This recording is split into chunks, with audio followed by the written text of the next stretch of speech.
Génesis, ayer y hoy, aprendiendo del pasado. Génesis, ayer y hoy.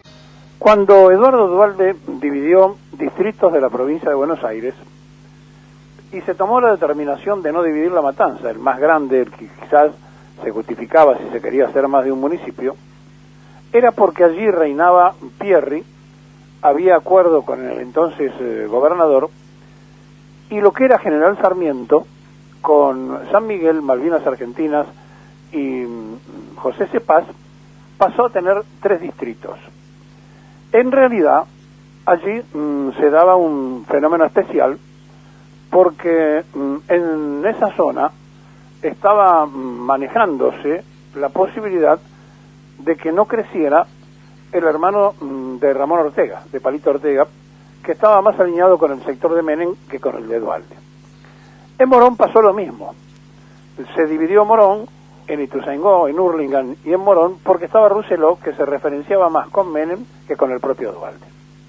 Es decir, no se hicieron solamente las divisiones de los distritos por una cuestión geográfica, sino por un tema político. Y por eso no se dividió La Matanza, porque Pierri estaba en sintonía entonces con el que era gobernador. ¿Por qué digo esto? Porque ayer el presidente de la República fue a cumplir una promesa que había hecho en la Universidad de José Cepaz, una de las universidades que está en un asentamiento casi absolutamente invencible del peronismo, porque es la parte, digamos, que le quedó al justicialismo, pero es la parte más pobre de lo que era General Sarmiento.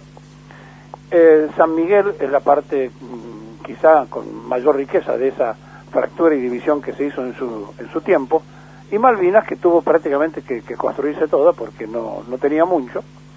Y entonces allí se hizo una universidad muy interesante que hace un tremendo aporte a la población para que crezca la población de los hijos de los trabajadores y de los más humildes, y el presidente fue a dar una charla, una exposición como profesor de Derecho, que había prometido antes del nacimiento de su hijo y que no había podido cumplir justamente por la aparición de Francisco en la vida de la pareja presidencial. Ayer fue. No hay seguramente en la historia ningún apellido más castizo para un presidente de la nación que llamarse Fernández Pérez. Y los españoles, y además hasta los propios gallegos, la parte de Galicia, fueron lo que le determinaron a un canasto que iba en la parte alta del palo mayor de las carabelas, le pusieron el nombre de Carajo. Allí se visualizaba tierra y el vigía decía tierra a la vista. En un momento determinado el presidente, después que hizo esta exposición y que estuvo acompañado de el intendente de José Cepaz, Mario Isi y demás, hizo un acto, digamos, político, donde le habló a la gente que lo estaba escuchando y dijo, entre otras cosas, que aquellos que dan por perdido el 2023, y se puso, creo que en una posición de reafirmarlo, y entonces usó la palabra carajo, dijo, un carajo está perdido el 2023. Claro, si le damos la etimología a carajo, que es la parte alta para visualizar tierra, bueno, podríamos decir que el presidente se subió al carajo, a la parte más alta, para visualizar que está cerca el final de su mandato y que quiere dar batalla.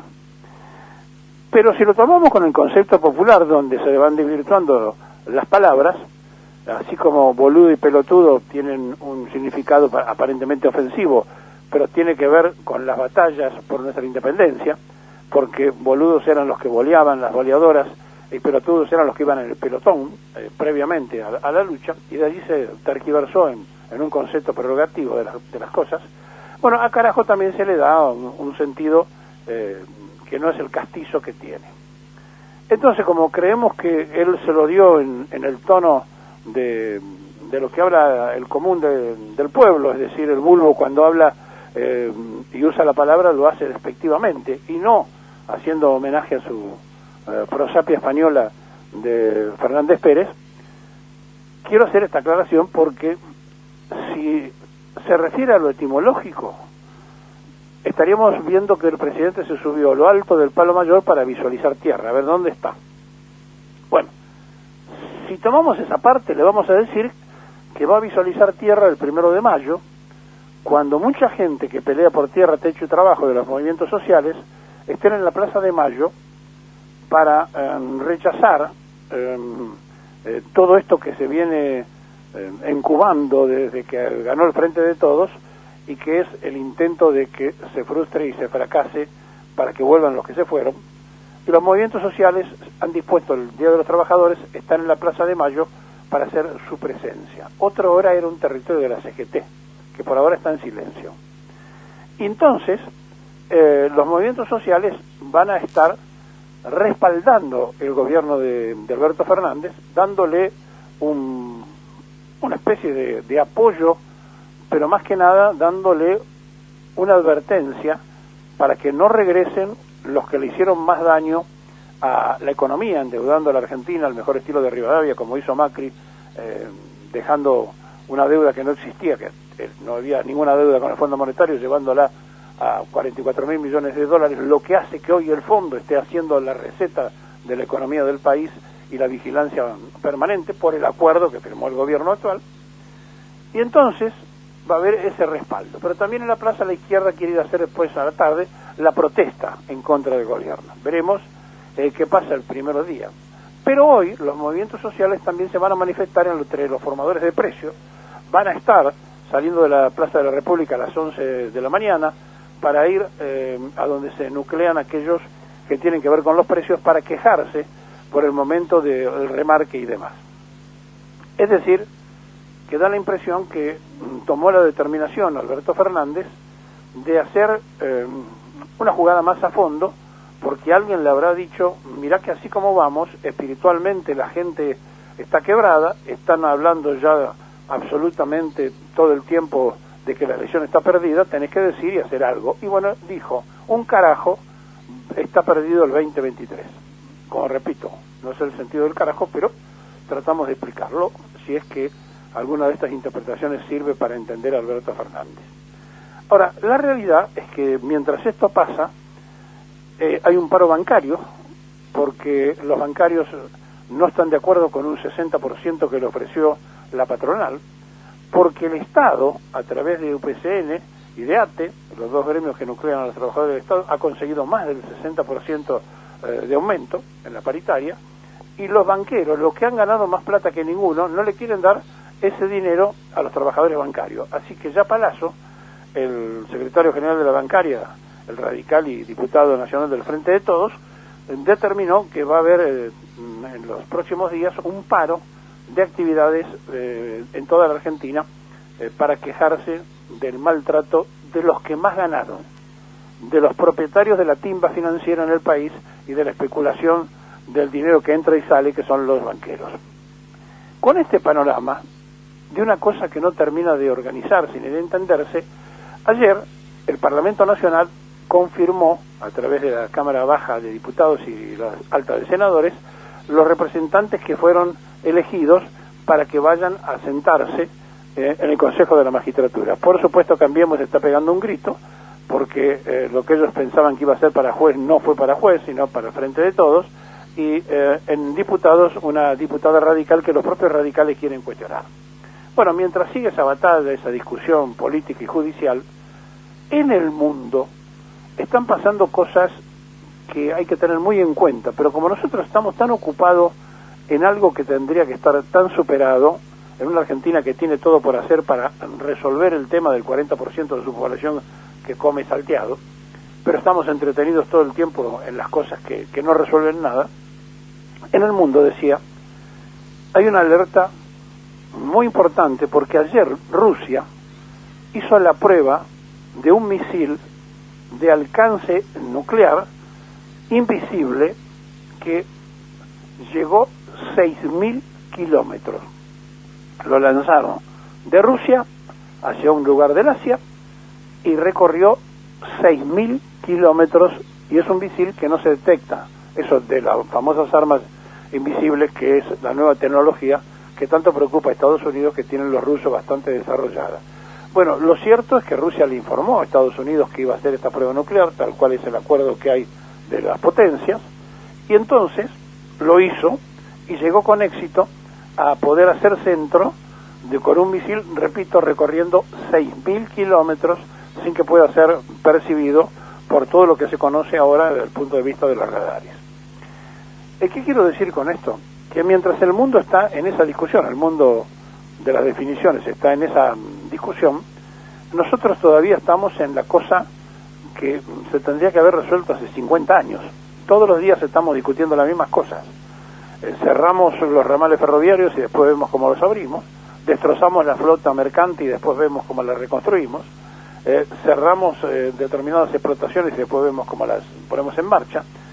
Es una cosa de nunca terminar, porque en la Argentina los dos criterios nunca pudieron determinar finalmente cómo era que había que consensuar. Y es evidente que cuando la sociedad argentina se vuelca a elegir candidatos, nunca elige los ministros de Economía, nunca elige la orientación económica del modelo, porque le cree o se juega por los que quiere o cree que tienen que representarlos, y después terminamos en cualquier cosa. Nadie de los que votaba a Carlos Menem pensaba que Bungiboy iba a manejar la economía de Menem en el comienzo de su mandato. Y así sucesivamente en cada uno de los gobiernos pasó lo que todos conocemos que pasó. Y de esta forma nosotros seguimos discutiendo y perdiendo el tiempo y nos envejecimos y nos amargamos y vimos cómo se frustran las cosas en una Argentina que es un verdadero territorio en disputa.